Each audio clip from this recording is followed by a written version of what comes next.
is a little something I've been working on called Druid Quest. And that's just a working title. I don't know what to call it just yet, but it is a Mudcore adventure game. And I've got about 56 pages of stuff here that I've put together.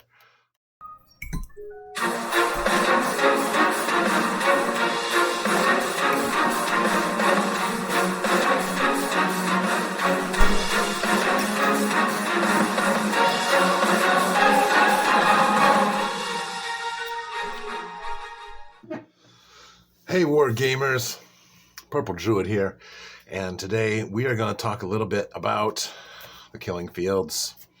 1-to-1 scale skirmish adventure gaming.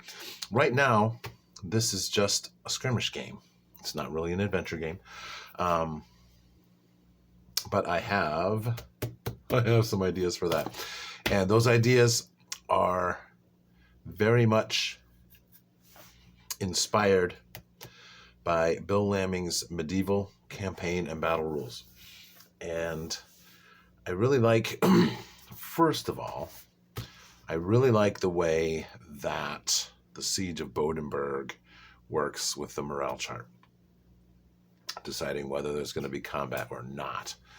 And I also wanted to make it a little more granular so that a hit is not just a casualty. I want it to be more like, you have your actual characters. You're building a group of skirmishers and that you can run a campaign with them. So we're going to take a deeper look at Bill Lamming's rules.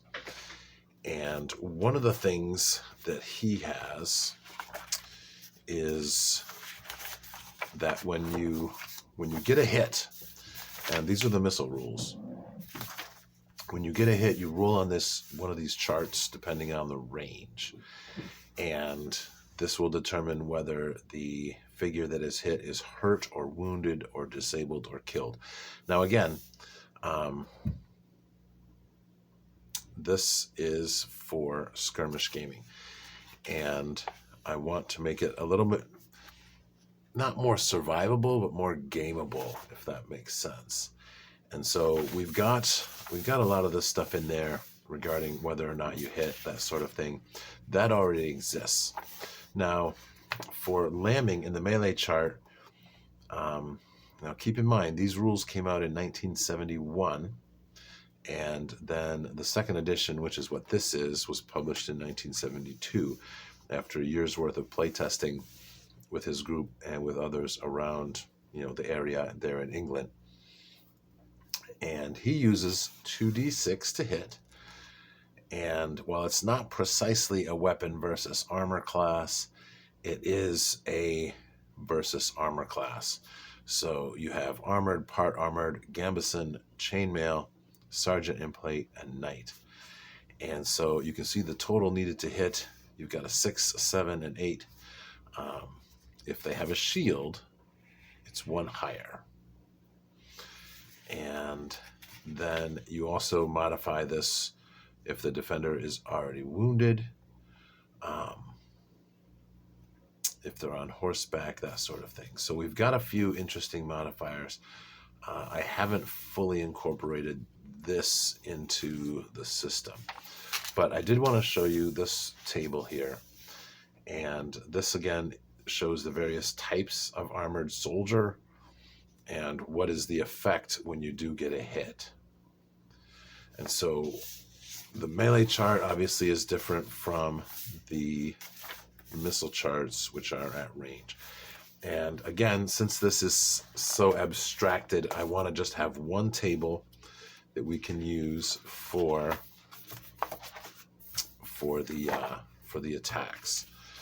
And so all these red, this is all additions and edits for that have come from folks who are doing the play testing. So what we've got here is we're going to remove the triples rule, which means that a figure is automatically killed. We are going to maintain the doubles rule, which I think adding the wound and the vigor We'll make it a little more interesting and add a little bit of tactical agency. So, but basically what's going to happen now is we are going to roll our dice, and our attacker, look at that, is going to get 2 hits. The defender gets none. So now we're going to roll a d10. So we're going to roll 2d10 for the various wounds. Now, let's say our soldier who's being hit is armored and they have a shield. The shield is going to give a -1 to the d10 roll. And so we have our 2d10 here. And so the first hit is going to be a 0. So that's going to be no damage. The second hit will be a 3. And for an armored character, that's going to count as a cut. And they're going to lose D average vigor points. And I don't have a D average handy, but that's all right. So what we'll do is we'll count a 1 as a 3 and a 6 as a 4. All right, so we have 3. So they'll lose 3 vigor points in this battle, and then we'll go ahead and go back to the normal combat sequence of events. A scratch is just going to be 1 vigor point lost. As you can see here, heavy and medium cavalry cannot take a scratch. And there's basically only a 70% chance that they'll take any sort of wound at all. For medium cavalry, they can have, there's a 40, 3, 4, 5, 6, there's a 40% chance that they'll be cut. There is a 30% chance that they'll take a wound. This will reduce their might by 1, and they'll take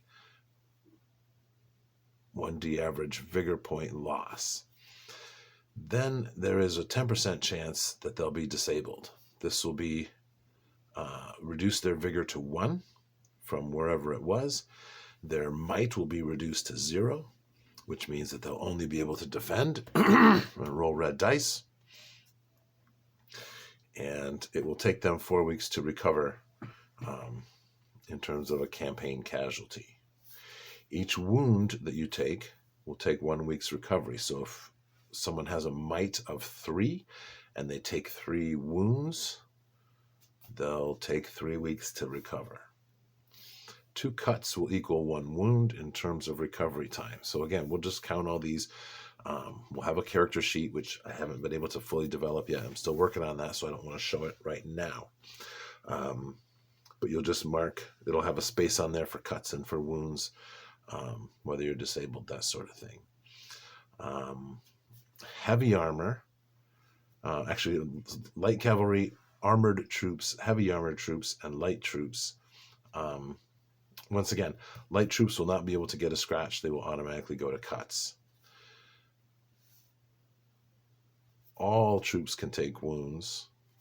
All troops except heavy cavalry can become disabled. And then we only have heavy troops and light armored troops that can be killed automatically with 1 blow. So your heavy armed troops can get a 10. Now, your heavy armored troops, that is going to be, I wrote that down. We're gonna create some definitions here. Medium armor and a shield or heavy armor. If they have a shield, they're going to get a -1 to this roll. So if they have a shield, they can't be killed automatically. Light armored troops who only have a shield, right? Light armor and or shield. So like archers, for instance, would not have a shield. They would just have light armor. But say some spearmen, some skirmishers, slingers, something like that, they might have shields. And so your light armored troops, if they have a shield, they can still be killed. There's still a 10% chance they can be killed with 1 blow. Otherwise, there's a 20% chance. So I think that adding this will add a bit of, again, tactical agency to the figures. Also, it will make armor choices matter a little bit. And we'll be, again, looking at lambing for the campaign rules. And we're going to include some economics here. Where is it? I know there's rules for it. Okay, so for the battle rules, we have points values. So we're going to convert these points values over to cost in gold and silver, crowns and shillings. And that will then make each character a little bit more customizable. So the gambeson is going to be your light armor, the chainmail will be your medium armor, and plate will be your armored armor. Knights come equipped with horse, lance, and shield. Again, this is going to they'll have plate armor and a shield, so that'll be heavy armor. They'll be fully armored. They would roll on this chart. And again, if they have a shield, they cannot become disabled. So what'll have to happen is, they'll be able to continue to take wounds. And so I think that's an appropriate level of abstraction for this. And the record keeping will be minimal because you'll have a sheet. I'm definitely going to have the character sheet fit on an index card, and we'll put something together for that so that your characters aren't overwhelming, and so you can still play solo if you want to. And the rest of the adventure game is a little something I've been working on called Druid Quest. And that's just a working title. I don't know what to call it just yet, but it is a Mudcore adventure game. And I've got about 56 pages of stuff here that I've put together. I have taken the lambing economics rules and organized them into here.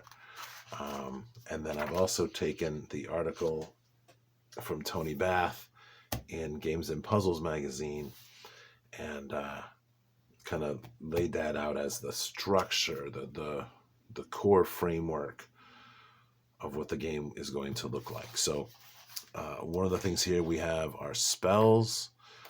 We're going to have 4 different classes of characters that are available for you to play. And so there'll be a warrior and a sure. The warrior is just that. The warrior is just that. A fighter, a soldier, bandit. He can give you. The druid uses magic and the energy of the earth. The sorcerer uses powers, and they're more like power. If you think about, my vision is more like in Thundarian Princess Ariel, and she powers. Which some of those I have opted for using. And then your adventurer kind of trades, and he'll have a set of abilities as well.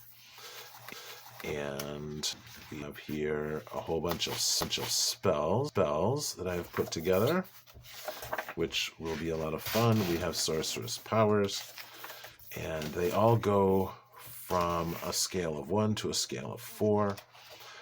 We have in a bunch of event cards. These are things that you'll draw at the beginning of your turn. And then here we have the economics that I have pulled from lambing. And things like that, and some different services that might be available in towns, that sort of thing. So we're going to be working on incorporating this information into what will become the Killing Fields skirmish fantasy adventure game, and I'm really looking forward to developing this further. Definitely, if you're not subscribed to the Substack, wargameculture.substack.com. I highly recommend you take a look at that. There will be playtest rules available for subscribers. So please check it out. Let me know what you think. If you have any comments or questions about this, please do leave them down below in the comment section. I would love to have a conversation with you about this. As always, thank you for watching. Have a great day and keep on gaming.